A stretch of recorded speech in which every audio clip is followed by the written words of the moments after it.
Magandang gabi, pambungad sa ating newscast. Bawal na ang paggamit ng wangwang at blinkers sa lahat ng uri ng mga sasakyan, maliban sa mga emergency vehicle. Ayon kay President Bongbong Marcos Jr., hindi lusot maging mga opisyal ng gobyerno sa pagbabawal na ito. Ang detalye sa balitang A to Z ni Ian Maghanoy. Takaw aksidente at pabigat sa daloy ng trapiko ang mga wangwang. Yan ay ayon sa Administrative Order No. 18 na pinirmahan ni President Ferdinand Bongbong Marcos Jr. Kaya upang makaiwas sa disgrasya ang mga motorista, utos ng Pangulo, bawal na ang paggamit ng wangwang at blinkers sa lahat ng uri ng sasakyan, maliban sa mga emergency vehicle. Sakop ng order maging ang mga opisyal ng gobyerno, pero pwede pa rin silang gumamit ng wangwang kapag may emergency.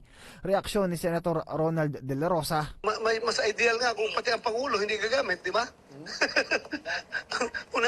Unahin ang Pangulo. Pero ayon sa Senador, sa huli ay mahirap itong ipatupad. Imposible mangyari yan, imposible mangyari. Imposible dahil Presidente,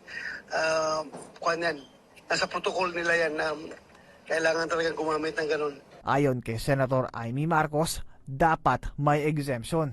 Official convoy, yung ating mga bisita from overseas, and even the President himself from time to time, like going to the State of the Nation address, naintindihan natin at gusto naman natin na makarating siya.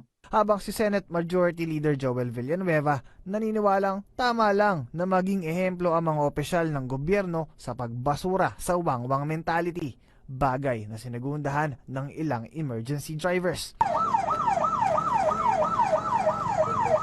Para sa ambulance driver na si Mang Rodel, tama lang ang kautusan para maging pantay ang lahat sa kalsada. Ang congressman, nandiyan na po yun eh. Kasi dapat nga sila pumapayag tungkol sa driver ng ambulansya. Dapat kung anong payag nila, sila nga pinapayagan kami pa ambulansya. Kami nga ambulansya, inuuli kami. Sila nga hindi.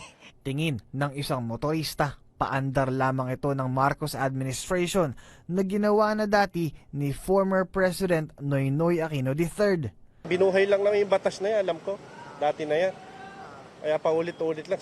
Kaya sayang kung ginagawa na naman sa Congress yan, paulit-ulit lang yung batas na yan. Dati na namang meron.